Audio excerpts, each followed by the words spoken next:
Public administration का एक और थिंकर चेस्टर बेनार्ड, ठीक है। अब कौन थे चेस्टर बेनार्ड? चेस्टर बेनार्ड का पूरा नाम था चेस्टर इरविंग बेनार्ड। 1886 से लेकर 1961 तक का इनका टाइम पीरियड था। ये अमेरिकन एग्जीक्यूटिव थे, पब्लिक एडमिनिस्ट्रेटर थे, मैनेजमेंट थ्योरिस्ट थे। ये किसके लिए जाने जाते थे? Seminal work the functions of executive 1938 में इनको रिकग्निशन मिली। और इनकी मेजर कंट्रीब्यूशन किस में थी? ऑर्गेनाइजेशनल थ्योरी में और पब्लिक एडमिनिस्ट्रेशन में। Bernard viewed organization as a cooperative system, emphasized the importance for informal and organization communication. He focused on how individuals cooperate, voluntary कैसे वॉलेंट्री काम करते हैं, क्या अचीविंग गोल्स होने चाहिए। अब इसमें क्या क्या पढ़ेंगे हम? पहले तो कॉन्ट्रीब्यूशंस क्या हैं, क्यों रेलिवेंट हैं आज के टाइम पे, लिंक करेंगे करंट अफेयर के साथ और इंडियन स्कीम्स के साथ, ग्लोबल रेलिवेंस क्या है इनका, उन सब के बारे में। चले करें शुरू। पहले की contributions. Organization as a cooperative society. Bernard defines organization जो हैं वो कॉन्शियसली कोऑर्डिनेट होनी चाहिए एक्टिविटीज़ के साथ, फोर्सेस ऑफ 2 या उनसे ज़्यादा पीपल के साथ कोऑर्डिनेशन आपकी अच्छी से होनी चाहिए।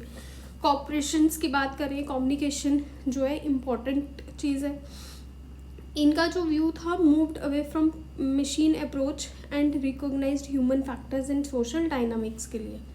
फंक्शंस ऑफ द एग्जीक्यूटिव, ये क्या था?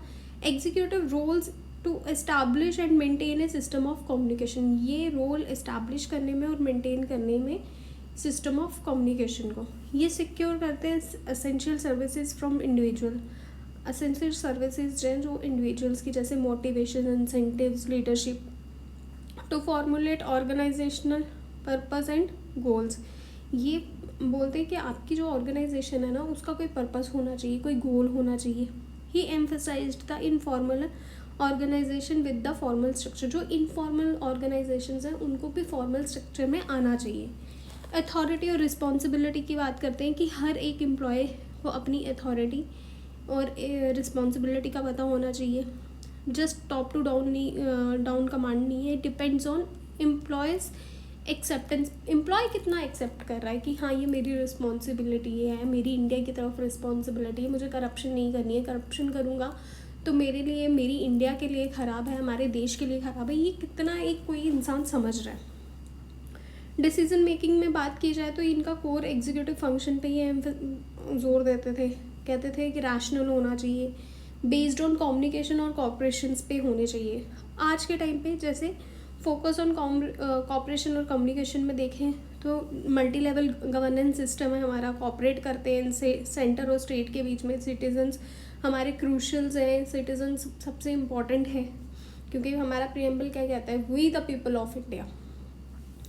और एक्सेप्टेंस ऑफ अथॉरिटी, जैसे democratic steps like India, legitimacy, acceptance, stakes holders की बात कर रहा है। Bernard's theory highlights that authority in public administration can not be imposed by, हम इम्पोज नहीं कर सकते, ये हमें अर्न करनी पड़ेगी, रेजोनेट करना पड़ेगा, क्या ज़रूरत है अकाउंटेबल होने की। इनफॉर्मल ऑर्गेनाइजेशन में जैसे नॉट जस्ट बाय रूल से ही नहीं चलोगे, आपको खुद का भी होना चाहिए, नेटवर्क्स, रिलेशनशिप्स, कल्चर आपका ऐसा होना चाहिए। मोटिवेशन एंड लीडरशिप की देखें तो जैसे मिशन करीम योगी मोटिवेशन दे रहे हैं, लीडरशिप के बारे में बता रहे हैं, इसमें बिहेवियरल कैपेसिटी बिल्डिंग के बारे में बात हो रही है। डिसीजन मेकिंग अकाउंटेबिलिटी, जैसे digital India, e governance, PMO focus on monitoring schemes. अब करंट अफेयर में देखा जाए तो डिजिटल इंडिया और कम्युनिकेशन है ना जो फोकस कर रहा है, डिजिटल कैसे इम्प्रूव करना है, क्या एम है गवर्नमेंट और सिटीज़न का। मिशन कर्म योगी, ये ऑर्गेनाइजेशन मोटिवेट कर रहा है लीडरशिप के लिए, कैसे काम करना चाहिए। कोऑपरेटिव फेडरलिज्म, कोविड मैनेजमेंट में हमने देखा कैसे मैनेज हुआ, गवर्नमेंट एजेंसी, हेल्थ डिपार्टमेंट और सिटीजन्स ने कैसे किया। ट्रांसपेरेंसी, एक्सेप्टेंस ऑफ अथॉरिटी, जैसे आरटीआई, लोकपाल जैसे बिल्स आए हैं। ग्लोबल रिविलेंस में देखा जाए तो जैसे कम्प्लेक्स चैलेंजेस है, कॉपरेशन अक्रॉस एजेंसीज, बर्नार्ड की network governance, public private partnership की बात की जाए। ग्लोबल क्राइसिस जब आते हैं, क्लाइमेट चेंज, मिटिगेशन, पैंडमिक्स आते हैं, तो हम एक साथ हो जाते हैं, कोऑर्डिनेट करते हैं, कोऑपरेट करते हैं। अब ऑर्गेनाइजेशन एज कॉर्पोरेशन की क्या एस्पेक्ट है और इसका इंसाइट क्या है कि इम्पोर्टेंस होना चाहिए वॉलेटरी हम खुद से करें। और अगर हम इंडिया के एग्जांपल और करंट अफेयर्स में देखें तो हमने कब किया, जब कोविड आया। कम्युनिकेशन, सिस्टम ऑफ कम्युनिकेशन अच्छा होना चाहिए, जैसे डिजिटल इंडिया।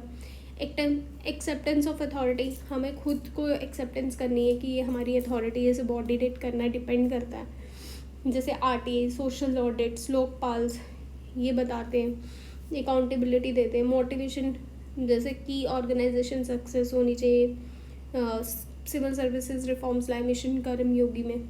डिसीजन मेकिंग में देखा जाए तो रैशनल होना चाहिए, इन्फॉर्म्ड डिसीजन मेकिंग होने चाहिए, डाटा ड्रिवन गवर्नेंस होनी चाहिए। PMO मॉनिटरिंग स्कीम्स जैसे आती हैं उनकी बात करते हैं। Sorry, that's it. यही था चेस्टर बेनार्ड के बारे में। आप एक बार इसको पढ़ लेना, इसके नोट्स बना लेना। ये नोट्स फॉर्म में ही है सारा, कुछ एक्स्ट्रा एड ऑन नहीं किया हुआ है, जस्ट इन नोट्स है। आप ट्राई करना इसको पढ़ने की, समझने की।